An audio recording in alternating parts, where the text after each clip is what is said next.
তো guys road two gallery টুর্নামেন্টের জন্য কিন্তু আমি কুপায় প্র্যাকটিস করতেছি। যেমনি টুর্নামেন্ট কিন্তু আমার জিতাই লাগবে। কি রে হাসিবেট দেখেন? আরে শফিক ভাই, আমার কাছে একটা স্পোর্টস প্লেয়ার আছে, আমাদের গিল্ডে ঢুকতে চায়। কি বলো স্পোর্টস প্লেয়ার? হ্যাঁ ভাই, আমার মতো সেম নাম, ও কিন্তু পিসিতে খেলে আর অনেক ভালো খেলে। আচ্ছা তাহলে অ্যাড দাও তো। তাহলে তুমি সেই স্পোর্টস প্লেয়ার? হ্যাঁ শফিক ভাই, আমি অনেক ভালো খেলি। তাহলে তো তুমি একদিন ঠিকই আমাদের গিল্ডের নাম উজ্জ্বল করবা। হ্যাঁ ভাই, একদিন আমি ঠিকই আপনাদের এই গিল্ডের নাম উজ্জ্বল করব। হ্যাঁ ভাই, দেখবেন ও একদিন আমাদের গিল্ডের নাম উজ্জ্বল করবে। আচ্ছা দেখো তোমাকে গিল্ডে নিয়ে নিছি। আচ্ছা ঠিক আছে থাকো তাহলে আমি গেলাম। 3 days later. কি হাসিব কিছু বলবা? আরে শফিক ভাই, আজকে হঠাৎ আমাকে BD71 ফয়সাল ভাই মেসেজ দিয়ে আমাকে গালাগালি করলো। আরে আমাকেও তো মেসেজ দিয়ে গালাগালি করলো, কিন্তু কিসের জন্য গালাগালি করলো কিছুই বুঝলাম না। সেইটাই তো বুঝতে পারলাম না।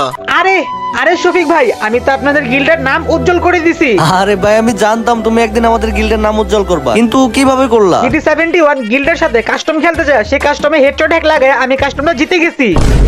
আরে এই জন্যই তো বলি BD71 ফয়সাল ভাই আমাদেরকে গালাগালি করে কেন? হাসিব কিক দেয় হালারে।